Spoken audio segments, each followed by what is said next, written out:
and then like, bam. It wasn't a song as such, it was just a groove. Ooh, ooh, ah, ah, ah, yeah. Doom, doom. That's the killer part, really. That classic early house thing of a bloke just chanting something, which was Voodoo Ray, Voodoo Ray. And you'd had a pill, and then there was this, you know, going over it, and then boing, boing, boing, boing, and oh, you know what I mean, and that was it.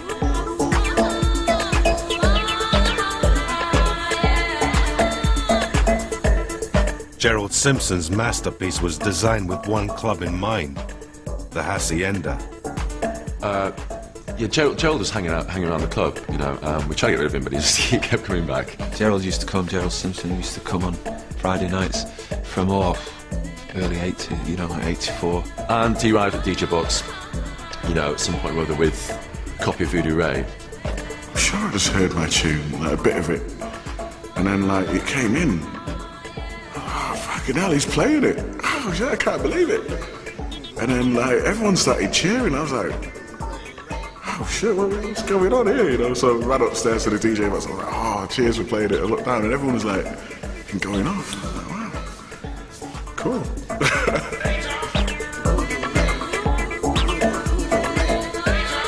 Now, the sound wasn't always fantastic in the house because it was a concrete building. But yeah, Voodoo Ray always sounded absolutely brilliant. As Voodoo Ray dominated clubs throughout the UK, the Hacienda opened a new night. Hots, I think the first night was July the 13th, 88. And someone said, fuck me, man, go and check out your Wednesday nights. Stunning. It was sort of a Ibiza thing. We had the swimming pool. A ludicrous idea. Can you imagine with all the glasses and, you know, people diving in and out? There was blood everywhere. Some of the doormen were the lifeguards, and they had tables with the sun canopies on, you know, like you were outside in the sun. They were giving out ice pops when you walked in. I walked through the door, 10:30, the next Wednesday night, and I look around in shock.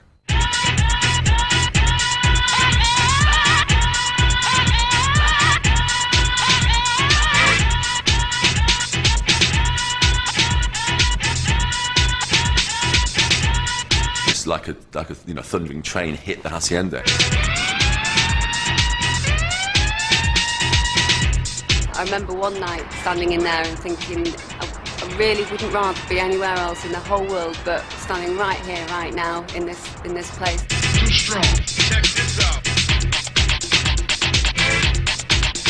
We had 2,500 people in there a night doing this and all going for it. I came out of the DJ box, you know, several weeks into July, was just almost scared. It was exhilarating. It was just to feel the energy in the place.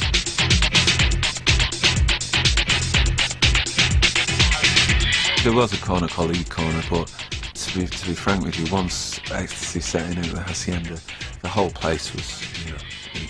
You took the E, and because nobody at that time knew what it did to you, you didn't think you was doing anything wrong. You didn't think fucking 6 people in the corner all getting, you know, the dick sucked and sucking birds' tits was anything, you know, anything. It just seemed normal. Enjoy this trip. Enjoy this trip. And it is a trip. House was about to hit the high street. Countdown is progressing. 1, 2, 3, 4.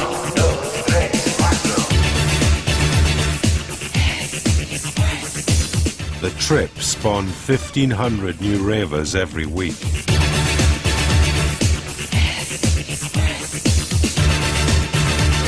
One time when I was there, we left the club and everybody was so high. You know, not high on drugs, just high on that whole night. We all poured out of the club. All of a sudden you'd have 1,500 people out on the street, not wanting to leave the buzz of the night, and of course the road would get blocked, they'd be jumping in the fountains and the showers, and a couple of people turn up, would turn the music up in the cars, and before you know it, you had this massive street party going on.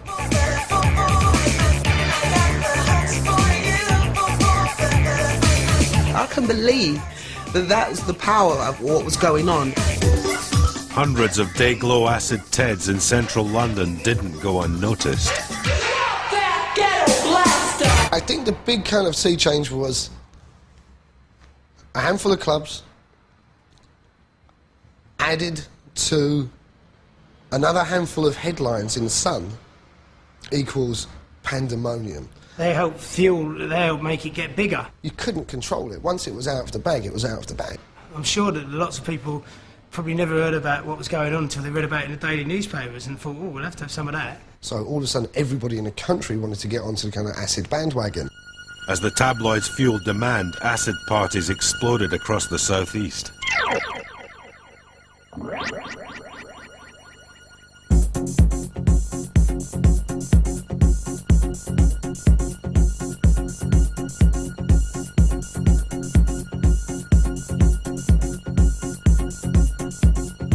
These events were illegal. You couldn't actually give out the address. Yeah, the looking for the party was probably the best bit for a lot of people. You'd probably turn up at a kind of the corner of a street somewhere in Bethnal Green. So they'd say, right, I can't tell you exactly where it's going to be, but take this mobile phone number, get ready, bring your driver, bring your people with you, whatever you need on that sort of night, and head off to this particular place. And you'd go to the phone box in M25, and then you'd get a number, and then you'd phone, and they'd tell you where it was happening. Like, right, you've made it to the pub. Now get yourselves over to this certain, like, next village or something. And you'd know you were getting there. The traffic was like that. You know? There'd be kind of gangles of people hanging out of car windows, throwing bottles of Evian at each other. Sort of pull up in our car with me in the back, the two dancers, the driver and his boyfriend. We'd say, oh, it's kinky, like we're playing tonight, we're doing that E-track. And people like traipsing one way or another, here and there, in the dark, you know, very unprotected from the elements, you know, without torches or anything necessarily. And they'd get there. And, you know, it was really like Sunrise, you know, kind of like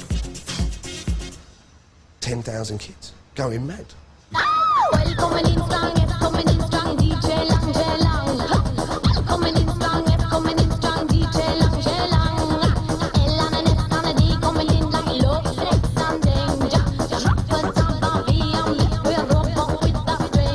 L and a S and a D coming in like love, sex and danger. Drop a tab of E and make a rub up with a stranger. Now bother vex your mind and feel say, Lord, it might derange you. Buck up on someone, love, make this fantasy go and take you.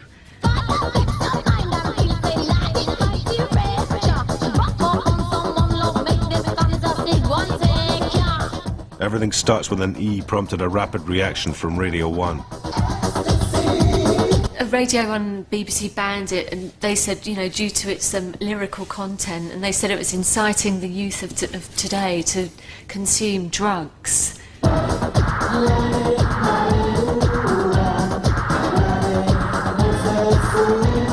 My argument was, you know, it's a kind of social documentary commentary on the situation going on.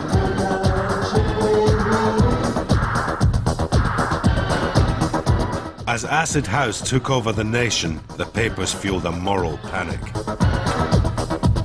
These young people, when they came to dance, didn't come with tents. They used to come just in their shirts and their slacks, and the young girls in almost nothing, and they would be laying all over these fields here. The music was deafening. We've got Ferris wheels in the main field over there, and all the fairground attractions, plus the music. And over here, of course, is the cricket ground, where they parked the vehicles and created all that damage to the pitch itself.